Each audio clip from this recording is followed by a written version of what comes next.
où les choses naturelles sont un type des choses spirituelles. Donc, le choix d'une épouse sur le plan naturel est un type du choix d'une épouse, de l'épouse, sur le plan spirituel.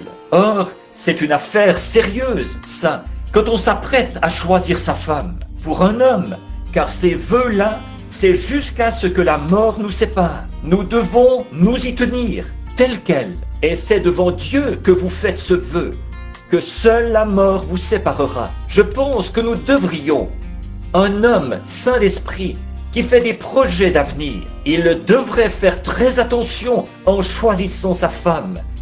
Faites attention à ce que vous faites. Et une femme, en choisissant son mari, ou en acceptant le choix qu'a fait son mari, elle devrait faire très attention à ce qu'elle fait.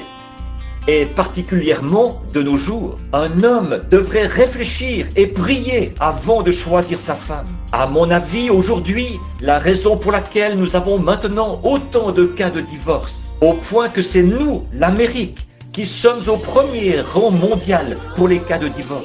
Nous sommes au premier rang mondial. Il y a plus de divorces ici, dans ce pays, que nulle part ailleurs, alors que nous sommes censés être et qu'on nous considère comme un pays chrétien. Quel opprobre! Nos tribunaux de divorce. À mon avis, la raison n'est que les hommes se sont éloignés de Dieu et que les femmes se sont éloignées de Dieu. Nous voyons que si l'homme priait et que la femme priait à ce sujet, il ne s'agit pas juste de remarquer de beaux yeux ou de belles épaules solides, ce genre de choses, ou de quelque autre affection mondaine.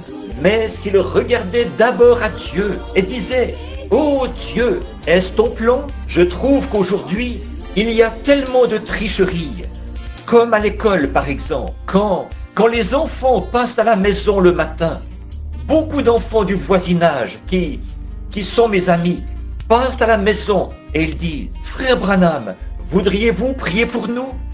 Nous avons un contrôle aujourd'hui. J'ai pioché toute la nuit. Mais il me semble que je n'arrive pas à être au point. Priez pour moi. Je pense que n'importe quel écolier, et vous, les parents, quand vous êtes à table le matin, vous pourriez le faire. Dire, maman, Jean a un contrôle aujourd'hui.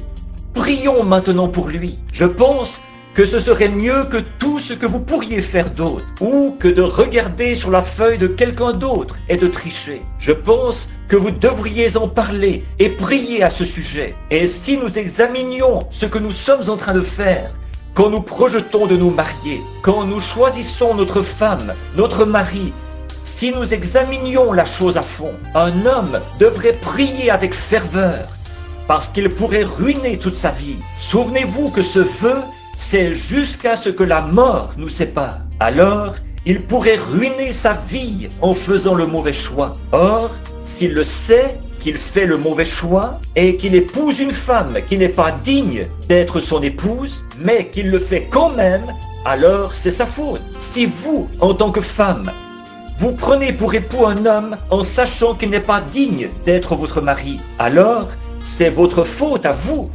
puisque vous saviez ce qui est bien et ce qui est mal. Donc, vous ne devriez pas le faire avant d'avoir prié à fond jusqu'à exaucement. La même chose s'applique au choix d'une église. Vous devez prier à propos de l'église dans laquelle vous fraternisez. Souvenez-vous, les églises ont sur elles des esprits. Or, je ne veux pas critiquer, mais je me rends compte que je suis un homme âgé et qu'un de ces jours, je devrais partir. Et au jour du jugement, je devrais répondre de ce que j'aurais dit ce soir ou à n'importe quel autre moment. Et c'est pourquoi je dois être tout à fait sérieux et vraiment convaincu. Mais allez dans une église et observez le comportement de cette église.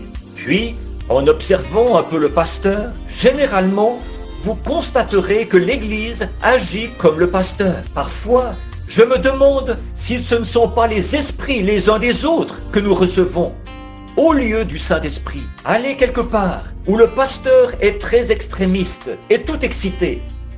Vous constaterez que l'assemblée est pareille. Je pourrais vous amener dans une église où j'ai vu le pasteur se tenir là et secouer la tête d'avant en arrière. Observez l'assemblée Ils font la même chose. Prenez un pasteur qui gobe tout.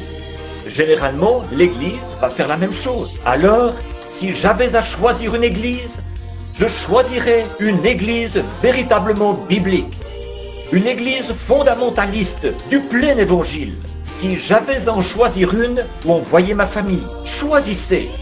J'ai regardé l'autre jour les garçons, le fils de frère Chakarian et son gendre